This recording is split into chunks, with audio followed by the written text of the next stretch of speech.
The full NYC renovation approval process, from concept to final sign-off. One of the most common misconceptions in city renovations is that construction time equals project time. In reality, physical construction may represent only 1/3 to 1/2 of the total project duration. The remainder is consumed by feasibility, design development, board review cycles, municipal filings, plan examination, procurement, and inspections. A realistic small to moderate interior renovation in a regulated urban building often unfolds like this. Phase, typical duration. Feasibility and concept, 3 to 6 weeks. Board preparation and review, 4 to 8+ weeks depending on meeting cycles. Construction document preparation, 4 to 8 weeks. Municipal review and permit issuance, 4 to 16+ weeks depending on scope and review cycles. Procurement of long lead items, 6 to 12+ weeks, often overlapping with review. Construction, 8 to 20+ weeks, depending on scope. These phases overlap, but they do not compress infinitely. The governing variable is rarely labor availability. It is approval cadence. Understanding this shifts decision-making. If a board meets once per month, a missed submission is not a minor inconvenience. It is a 30-day schedule extension. If a plan examiner issues comments requiring structural clarification, the response cycle may add several weeks. If imported tile is ordered after demolition begins, the job may sit idle while waiting for delivery. The disciplined project treats time as a structural component of the work. Understanding risk allocation in urban renovations. In dense buildings, risk is shared whether you intend it to be or not. Water does not respect property lines. Structural loads do not stop at demising walls. Noise and dust travel vertically and horizontally. For this reason, urban renovation administration is built around containment and documentation. Risk allocation operates at several levels: contractual risk between owner and contractor, insurance-backed risk transfer to carriers, structural risk mitigation through engineered design, operational risk control through logistics and protection plans, regulatory risk management through proper filings and inspections. When any one of these layers is neglected, friction appears. Most stop work orders, board conflicts, and insurance disputes are not caused by dramatic failures. They arise from small administrative omissions, missing endorsements, unclear scopes, undocumented protection measures, or deviations from stamped drawings. Administrative precision is not bureaucracy for its own sake. It is a risk containment system designed for vertical communities. Reading an alteration agreement like a professional.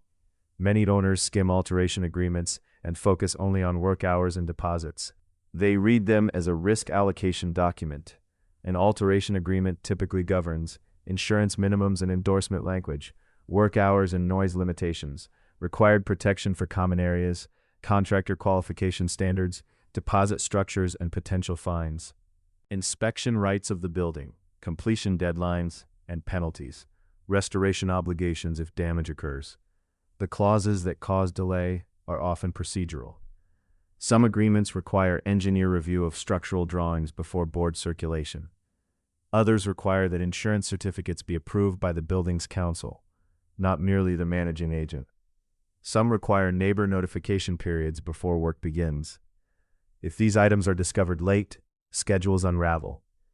The correct approach is to map the alteration agreement against your preliminary schedule and identify which clauses create dating events that must occur before construction can legally begin. Treat the agreement as part of the design brief. When scope creep becomes filing creep. One of the most subtle schedule killers is incremental scope expansion after filing. A project initially filed as a straightforward kitchen replacement may evolve to include panel upgrades, relocation of plumbing lines, or modification of structural headers. Each additional scope item can alter the filing classification or trigger revised submissions. Plan examiners compare field conditions to filed drawings. If inspectors discover work outside the approved scope, they can halt the project until amendments are filed and approved. The disciplined workflow locks structural, MEP, and life safety scope before filing. Finish selections may evolve. Load-bearing decisions should not. The economics of delay. Delay in urban renovation is not abstract. It has measurable cost components. Extended general conditions for the contractor, additional architectural and engineering time, expediter fees for refilings, storage fees for early delivered materials, temporary housing costs for owners, elevator and building access extensions, opportunity cost if the property is intended for resale. Even a modest 4-week delay can compound into 5 figures of indirect cost in a major city. Viewed through that lens, early investment in coordination, professional drawings, and experienced consultants is rarely expensive. It is protective. Designing a workflow that survives scrutiny. Successful teams build a workflow that anticipates inspection and review rather than reacting to it.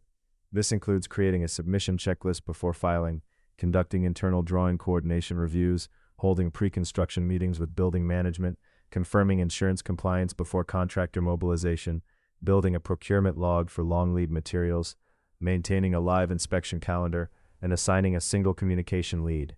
Inspection-driven scheduling is particularly important. Rough plumbing cannot be concealed before inspection. Structural steel cannot be enclosed before sign-off. Waterproofing must pass flood tests before tile installation proceeds.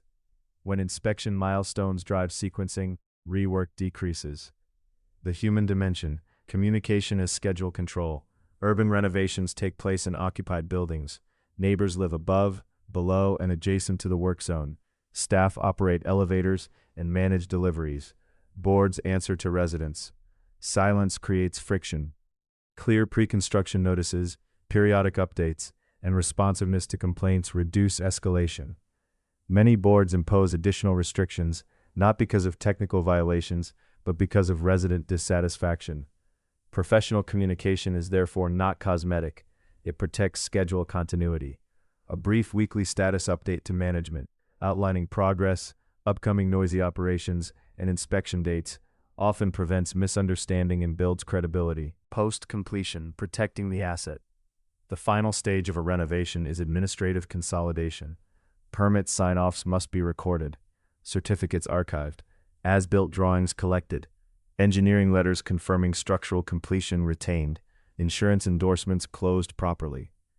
This documentation serves multiple purposes: future resale disclosures, insurance underwriting clarity, board record requirements, future renovation reference, defense against latent defect claims. An undocumented renovation is a liability. A documented one is an asset.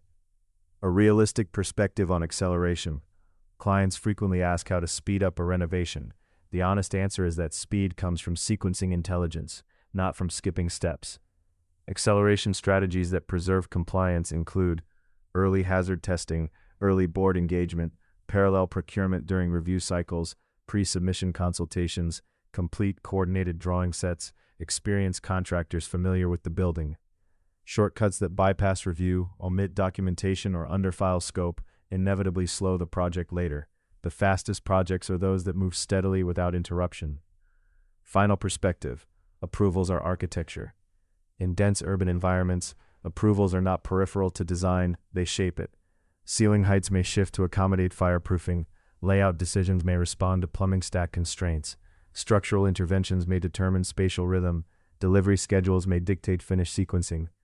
When approvals are integrated into design thinking from day one, the result is not a compromised project, it is a project that acknowledges context. Cities reward discipline. The most successful renovations are those that recognize that drawings, filings, logistics, inspections, and construction are not separate silos.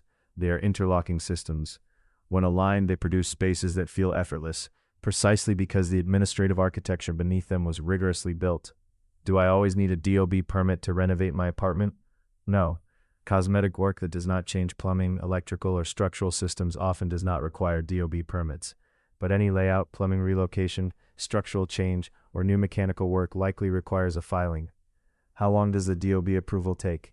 It varies widely by scope, Alt 2 versus Alt 1. Expect anywhere from 4 weeks for simple filings to several months for complex projects. What happens if the board denies my alteration request? You must revise the proposal, satisfy building conditions, or in rare cases withdraw the application. Some owners negotiate scope to obtain conditional approval.